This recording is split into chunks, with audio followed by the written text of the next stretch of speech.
Ang mga kabayo ay isa sa mga unique at napakagandang nilalang. Sa ngayon ay mayroong humigit 600 na individual na breed nito sa buong mundo. Bagamat bawat isang kabayo ay may taglay na kagandahan, subalit mayroong pinakamaganda na talagang mapapatigil at mamangha ka sa kanilang kagandahan. Mula sa kabayong may pinakamahabang manes hanggang sa may mga feathers sa paa. Ito ang 10 sa pinakamagandang kabayo sa buong mundo. Siguraduhing manood hanggang sa dulo kung gusto mong makakita ng isang real-life golden horse. Kaya kung handa ka na, simulan na natin.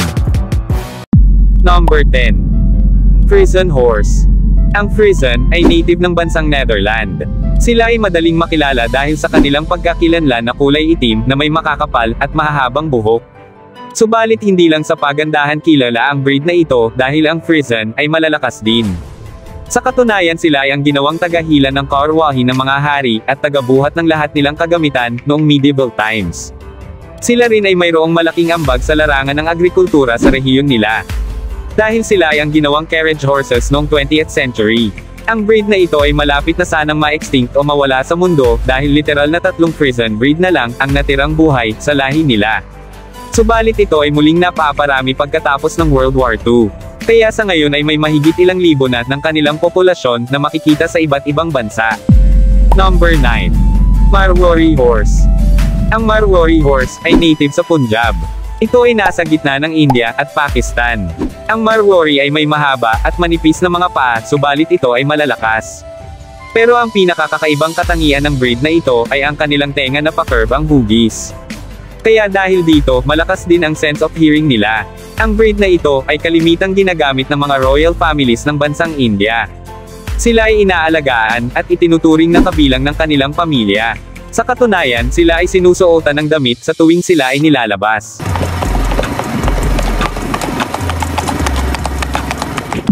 Number 8. Fjord. Ang Fjord ay unique dahil sa hugis at laki ng kanilang pangangatawan. Dahil sila ay mas maliliit kaysa karaniwang size ng mga kabayo. Subalit mas malaki kaysa sa mga ponies. Kaya dahil dito, sila ay nagmimistulang malalaking ponies. Sila ay may pambihirang lakas at maskuladong leeg at pangangatawan. Ang breed na ito ay orihinal sa bansang Norway mahigit 100 taon nang makalipas. At mapa hanggang ngayon popular pa rin ang breed na ito at sila ay kalimitang ginagamit bilang farm horses.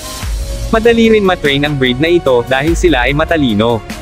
Isa rin sa dahilan kung bakit popular ang breed na ito ay ang kanilang malaanghel na mga kulay.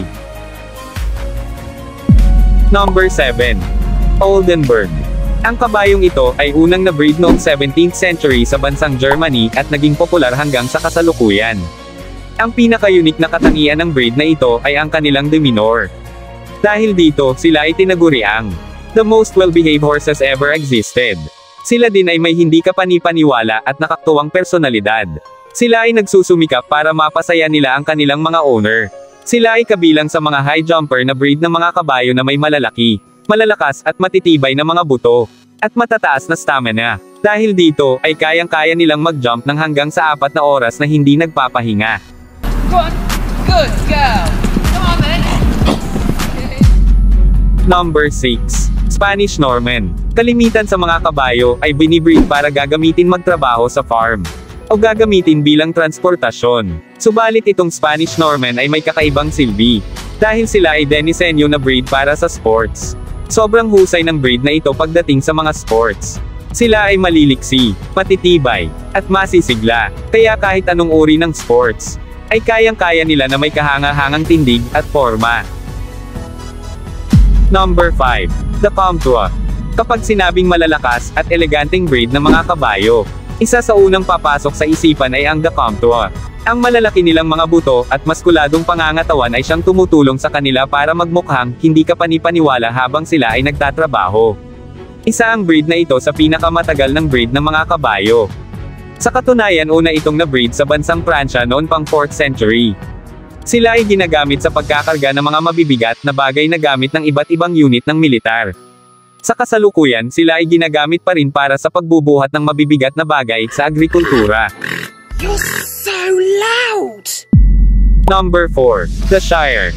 Pagdating sa pinakamalaki na breed ng mga kabayo, ang Shire ay ang pinakamalaki, pinakamatangkad, at pinakamabigat sa lahat.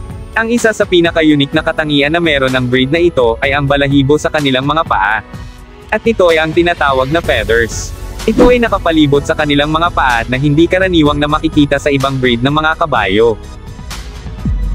Number 3. Dutch Warm Blood. Ang Dutch Warm Blood ay bagong breed na pinag-cross ng the Gelderlander at ang the Groningen. Ang layunin ng nag-breed nito ay para maghalo ang mga magagandang katangian ng bawat breed. Ang pag-breed nito ay isang maituring na success, sapagkat ito ay nagresulta ng isang the best breed na athletic horse breed. Ang Dutch Warm Blood ay may baliwid na balikat at mahahabang mga paa na dahilan sa mahahaba nitong paghakbang. At ito ang isang katangian ng kabayo na hinahanap ng mga taong mahilig mag-alaga. Sapagkat ang kabayo na may mahahabang hakbang ay kalimitang matulin kung ito ay tumakbo. Number 2. Falabella. Ang Falabella ay isang uri ng miniature horse na sa unang tingin ay mukhang hindi totoo. Ang pinaka-maximum height nila ay umaabot ng 32 na pulgada, subalit karaniwang nasa 28 hanggang sa 30 na pulgada lamang. Sa liit ng size nila, sila ay nagmukhang untrainable na maliliit na hayop. Subalit ito ay napakalayo sa katotohanan. Sapagkat ang mga breed na ito ay napakatalino, loyal, at mapagmahal. Kaya dahil dito sila ay mabilis matuto kapag tinuturuan.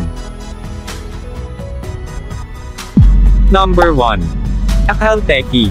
Baka isa ka rin sa mga taong nagtataka kung bakit makintab ang mga balahibo ng mga Akhalteki noong una nyo itong makita. Ayon sa pag-aaral, ang sanhi nito ay ang maliliit o kawalan ng opaque cord na kalimitang nasa gitna ng mga hair shaft. Dahil dito, ito ang naging signature looks ng breed na ito, nakakaiba sa lahat ng breed. Ang Akhalteki ay may maraming iba't ibang kulay, subalit ang white gold ay ang pinakapopular sa lahat. Ang breed na ito ay native sa bansang Turkmenistan at bihira lang itong makikita sa ibang bansa. Sa kabila ng makikintab at nagagandahang kulay, ang Akhalteki ay malalakas, matitibay, at matulin din kung ito ay tumakbo. Kayang-kaya nitong tumakbo ng 400 milya na walang problema.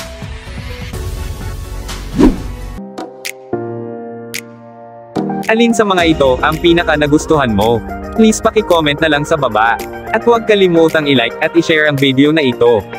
At mag-subscribe ka na din at i-click ang bell icon para updated kayo sa mga susunod pa nating video na katulad nito. Thank you for watching.